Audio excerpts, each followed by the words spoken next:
point of view. And that's what we're talking about here, is point of view, that which defines the relationship between the singer and the audience. So here, he loved her so much. You and I do not have a relationship other than the fact that I'm telling you the story. So in your song, you want to express an idea.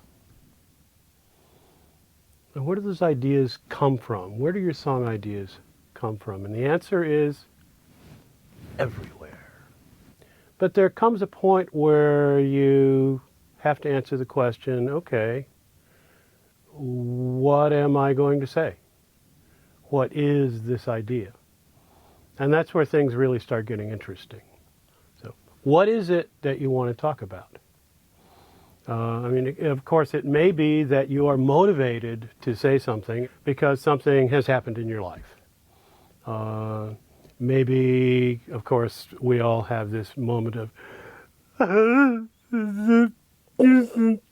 because our heart's been broken or so on, and we feel like we need to express something. It may be actually that we're happy and we want to express something like we're happy. It may be something like, I'm so grateful that you're in my life. Or it may be something like, I wish things were better between us. Something like that. There's something that you have to say, and the song will then be a vehicle to express that feeling, to express that idea. What could this mean?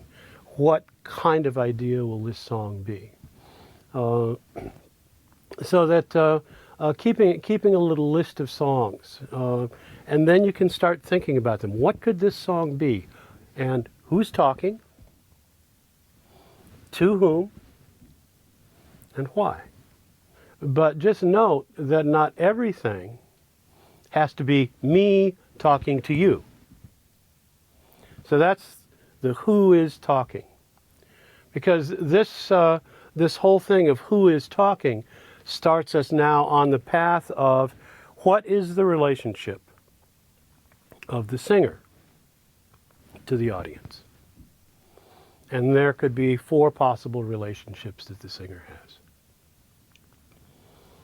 The singer could simply be a storyteller. And so the idea would be something like, he loved her so much, and yet she failed to return his love. She loved him so much, and yet he failed to return her love, whichever way. But note that the singer is now the storyteller, and that I, as the singer, saying he loved her so much, and yet she did not return his love. I am asking you to turn with me to observe him and her. That is to say that we, I the singer and you the audience, do not have an intimate relationship.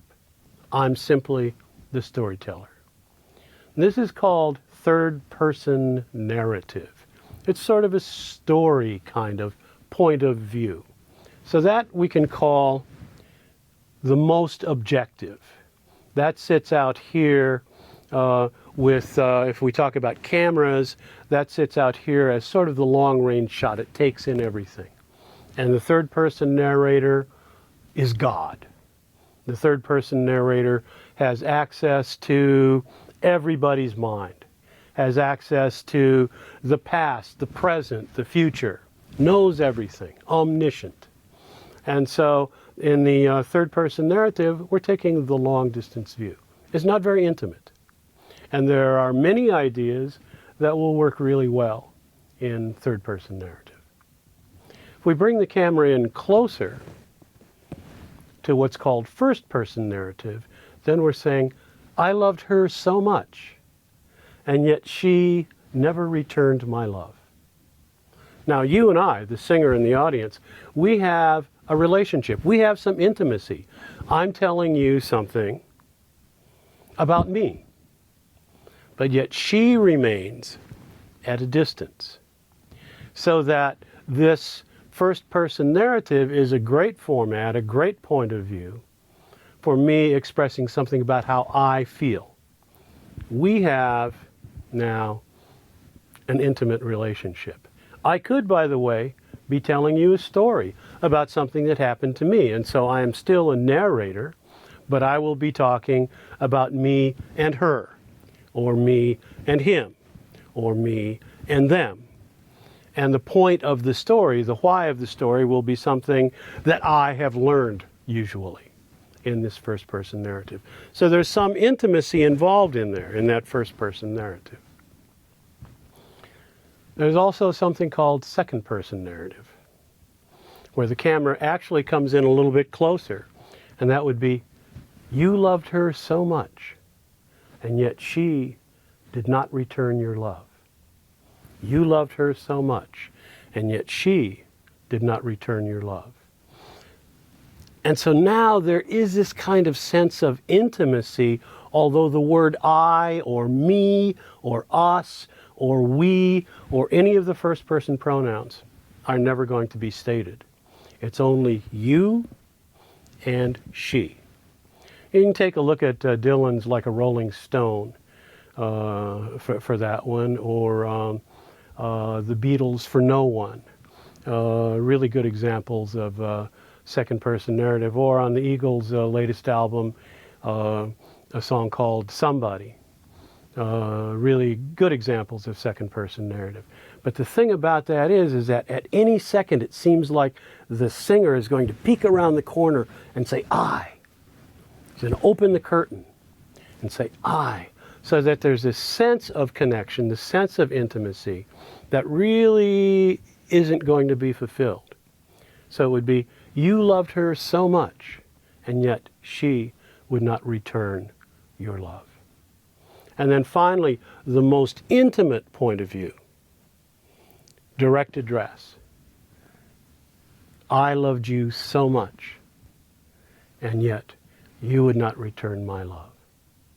I loved you so much, and yet you would not return my love.